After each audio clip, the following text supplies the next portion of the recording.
The scratching was not coming from outside. It was coming from her own basement, a place where she thought no one could be. Olivia froze, her hand hovering over the half-graded stack of fourth-grade spelling tests.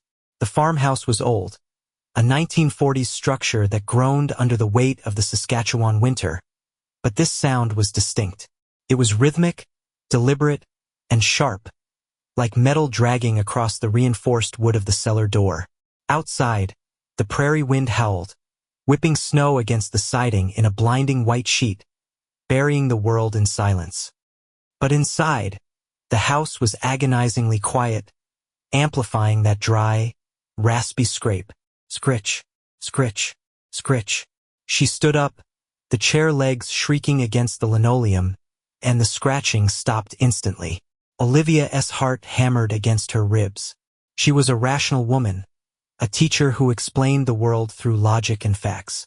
Old houses settled, pipes expanded, rats sought warmth. But rats did not pause when you moved. Rats did not listen. She looked toward the kitchen window. Beyond the glass, the world was a void of swirling snow. Her blue Chevy pickup was parked 20 yards away, rapidly disappearing under a drift. The scratching started again. Louder, more insistent. It sounded like fingernails trying to dig through the paint. She took a step toward the hallway. The basement door was right there, a heavy oak barrier between the warmth of her living space and the dark, earthen-smelling storage below. She had been down there 2 days ago to fetch a jar of preserves. She remembered pulling the string light. She remembered the stillness. She remembered closing the door. Did I lock it? The question hit her with the force of a physical blow. She lived alone, 15 kilometers from the nearest neighbor. The Hendersons were too far away to hear a scream. If she ran for the truck, she would have to navigate the porch stairs in the dark, fumble with frozen keys, and hope the engine turned over in the -30-degree chill. If the truck did not start, she would be trapped in a glass box in the middle of a blizzard. But the house was solid. The house had locks. "Do not be stupid, Olivia," she whispered, her breath hitching. "Just lock the door and call the police." She made her choice. She chose the walls she knew over the chaos outside. Moving on stocking feet, she crossed the kitchen and entered the hallway. The scratching was aggressive now, a frantic clawing. She could hear the wood splintering. She lunged forward, grabbing the cold brass of the deadbolt on the basement door. With a trembling hand, she slammed the bolt home. Click. She exhaled, a ragged sound. It was done. Whatever was down there, animal or man, was trapped. She backed away, eyes fixed on the white painted wood. She needed the phone. She retreated into the living room, snatched the cordless receiver from its cradle, and dialed 911. 911, what is your emergency? The dispatcher's voice was calm, a sterile anchor in the rising tide of her panic. There's someone in my house, Olivia said, her voice sounding foreign to her own ears. I'm at 2404 Range Road. I hear someone trying to claw through my basement door. Okay, ma'am. I need you to stay calm. Are you in a safe place? I'm in the living room. I locked the basement door. But they are scratching at it. Hard. Is there anyone else in the house with you? No. I live alone. All right. I have officers dispatching now. The weather is bad, so it might take them a moment, but help is coming. Keep the door locked. Do not go near it. Olivia gripped the phone so tightly her knuckles turned white. She watched the hallway. The scratching had stopped again the moment she spoke. The silence that followed was heavier than the noise. It was a listening silence. Ma'am? Are you there? I'm here, Olivia whispered. It stopped. That's good. Just stay on the line with me. Then, the doorknob turned. It did not jiggle. It rotated slowly, deliberately, all the way to the right, hitting the internal mechanism, then all the way to the left. The brass creaked. Someone was testing the lock. Not an animal. A hand. A human hand was on the other side of that door, inches from where she stood. He's trying the handle, she whimpered, backing toward the stairs that led to the second floor. He knows I'm here. Get to a room with a lock. the dispatcher ordered, his voice sharpening. Lock yourself in. Now. Olivia turned and ran up the main staircase, the phone pressed to her ear. As she reached the landing, a sound echoed from the hallway below, a sound that shattered her decision to stay. It was not the sound of the door breaking down. It was the sound of a heavy, wet impact against the floorboards outside the basement door. She stopped at the top of the stairs, looking down into the shadows. The basement door was still closed. The deadbolt was still engaged. But the footsteps were no longer coming from behind the door. Thud, drag, thud. They were in the hallway. He's out. Olivia gasped into the receiver, stumbling backward into her bedroom. He's out of the basement. Did he break the door? The dispatcher asked. Ma'am, did you hear the door break? No, I did not hear anything, but I can hear him walking. She slammed her bedroom door and twisted the simple privacy lock. It was a flimsy thing, a pin that popped into the handle, meant to ensure privacy, not safety.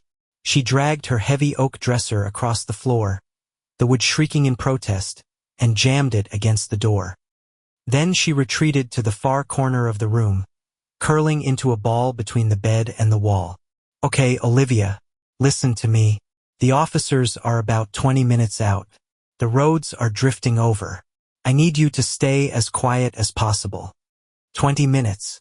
It might as well have been 20 years. Downstairs, the house groaned. The footsteps were heavy, like someone wearing boots caked in mud or concrete. Thump, pause, thump. They were slow, torturously slow. This was not a burglar rushing to grab valuables. This was a predator savoring the hunt. Why is he so slow? Olivia whispered, tears streaming down her face. Why is not he taking anything?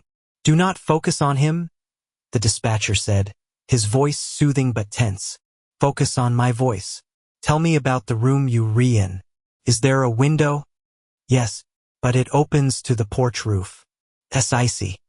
If he tries to come in, that's your exit. Do you understand? I say not. I see not go out there. The footsteps reached the bottom of the stairs. The wood of the first riser creaked. Then the second. He was coming up. Olivia squeezed her eyes shut.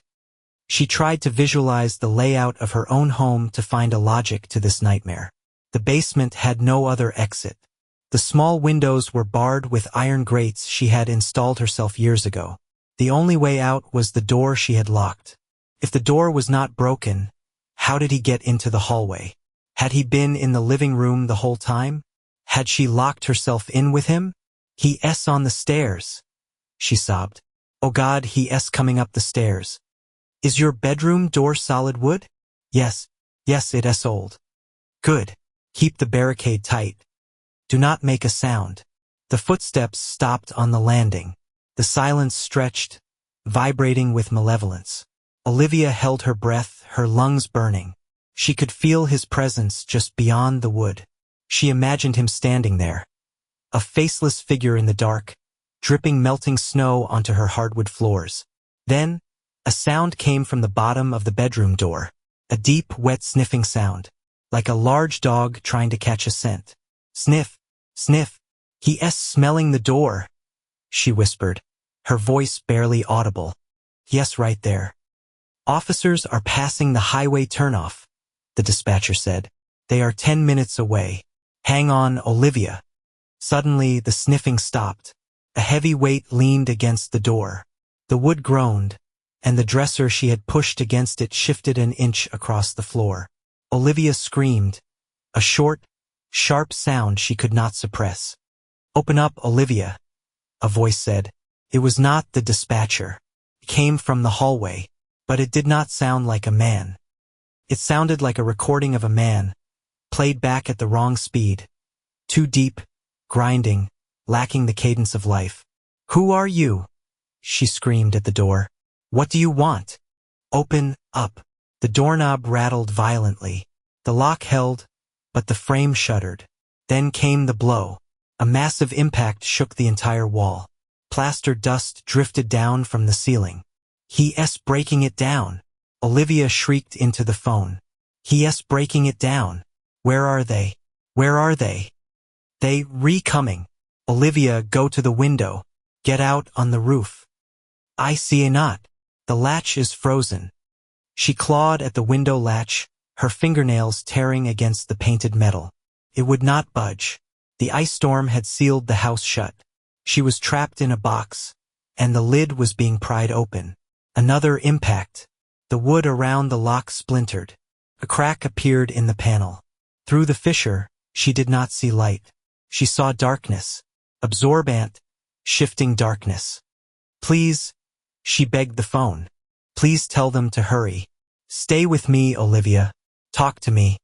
I do not want to die, she wept. I do not understand how he got in. The hitting stopped. For a second, she thought maybe he had given up. Maybe he had heard the sirens, though she could not hear them yet. Then she saw it. Through the gap at the bottom of the door, where the wood had bowed, she saw feet. Not boots. Bare, gray feet. They were standing perfectly still, and they were facing backward. The heels were pointing toward the door, the toes pointing away, as if the person were walking away from the room, yet leaning backward with impossible flexibility to batter the door. His feet, she stammered, her mind fracturing. His feet are wrong. What do you mean? They re-backward. Oh God, his feet are backward. The police cruiser skidded on the gravel, the headlights cutting through the blinding snow. Officer Miller fought the steering wheel, his heart racing. The dispatch code was high priority, intrusion in progress. We re-hear, Miller radioed. Approaching the farmhouse. Lights are off upstairs. One light on in the kitchen. He grabbed his flashlight and weapon, jumping out into the biting wind. His partner, Rookie Officer Evans, followed close behind. They moved tactically toward the front porch. The wind roared so loud it drowned out the crunch of their boots on the snow. Police! Miller shouted, banging on the front door. Open up! No answer. The door was unlocked. Miller pushed it open, sweeping the beam of his flashlight across the entryway. The house was warm. It smelled of cinnamon and old dust. It was disturbingly neat. Clear left, Evans said. Stairs? Miller commanded. She said she was upstairs. As they moved toward the staircase, Miller's flashlight beam swung across the hallway wall. He stopped. He swung the light back. Evans, look at this. He pointed to the telephone table. The old rotary phone sat there, the receiver resting in its cradle. But the wire, the beige cord that should have run through the wall to the outside junction box, was severed. It was not just cut. A section of it was missing entirely. Line is cut, Evans said, confused. How was she talking to dispatch? Maybe she was on a cell. Reception out here is 0. You know that. Miller felt a chill that had nothing to do with the blizzard. Dispatch said she was on a landline. They traced the address through the landline database. That's impossible, Sarge. Look at the dust on the cut. That wire has not been connected for a long time. A crash from upstairs made them both jump. It was the sound of wood shattering. Move. Go. Go. Miller took the stairs 2 at a time, weapon raised. The sounds of destruction above were violent, with snapping, heavy objects being thrown. But no screaming. The screaming had stopped. Police!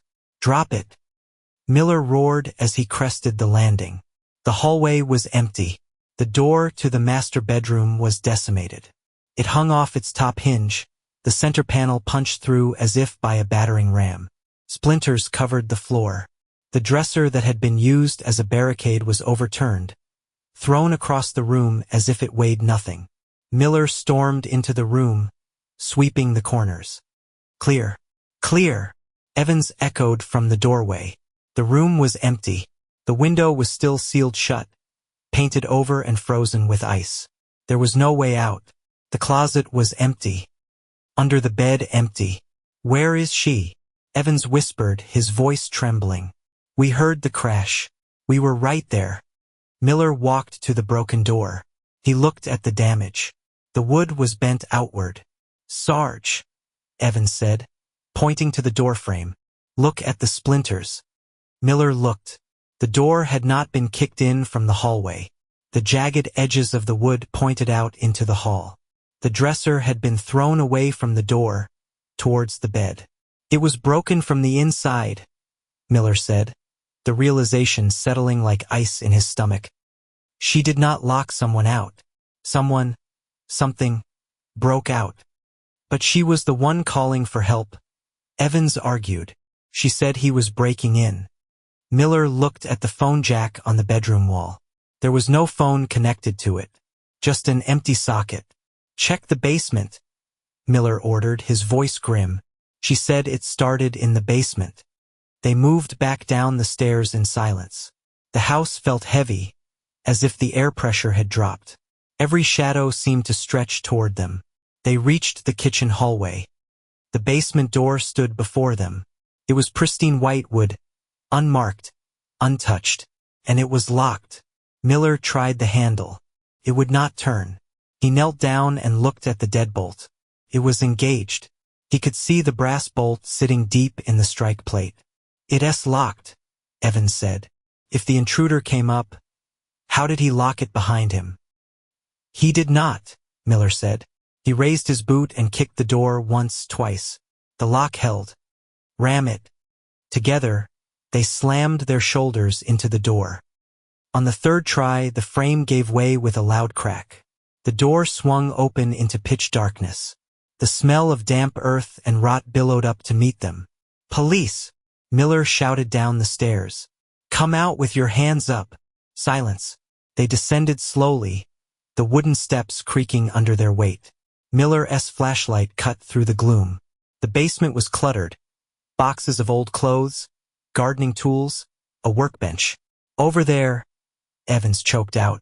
Miller swung the light. At the bottom of the stairs, in the center of the concrete floor, lay Olivia. She was on her back, her arms at her sides, palms up in a gesture of surrender. Her legs were straight. She looked peaceful except for her face.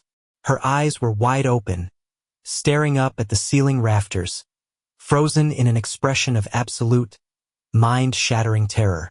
Her mouth was open in a silent scream. Miller checked for a pulse. Her skin was still warm, but there was no beat. "She's dead," Miller said quietly. "Where's the guy?" Evans spun around, aiming his gun at the shadows. "Where did he go?" Miller stood up and scanned the room. There were no windows large enough for a human. The only exit was the stairs they had just come down, the stairs blocked by a door that had been locked from the outside. "No, wait." Miller looked up the stairs at the broken door frame. "Evans," Miller said, his voice hollow, "shine your light on the door." Evans pointed his beam at the top of the stairs. "Look at the lock mechanism," Miller said. The deadbolt was extended. But on this side, the basement side, there was no keyhole, no thumb turn.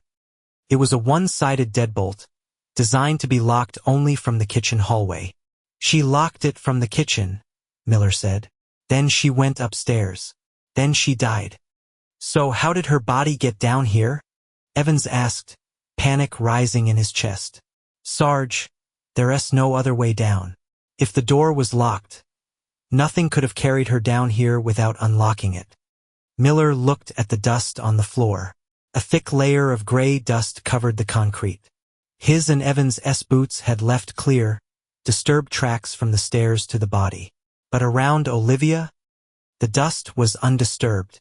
There were no footprints leading to her body, no drag marks, no sign of a struggle.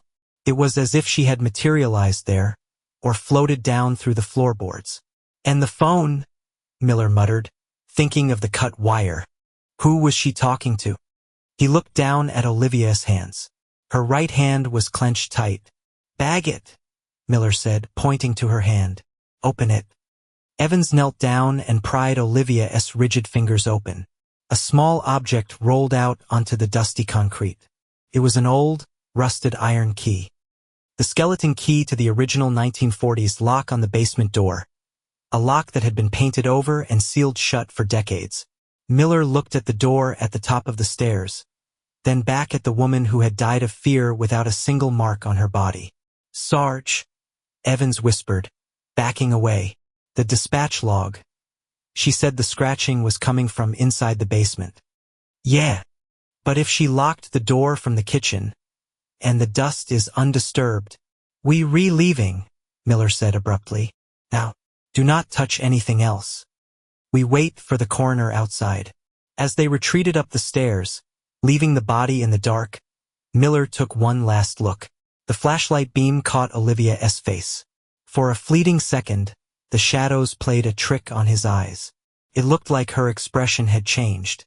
The terror was gone. She looked relieved. Miller slammed the broken door shut and shoved a chair against it. They walked out into the blizzard, into the cold reality of the storm, leaving the impossible silence of the farmhouse behind them. The case file would remain open for 50 years. Cause of death: cardiac arrest. Suspect: unknown. Method of entry: impossible. But the dispatcher who took the call never worked another night shift. He claimed that after the line went dead, just before he hung up, he heard one last sound on the recording. It was not a scream. It was not a voice. It was the sound of a deadbolt sliding open. Click.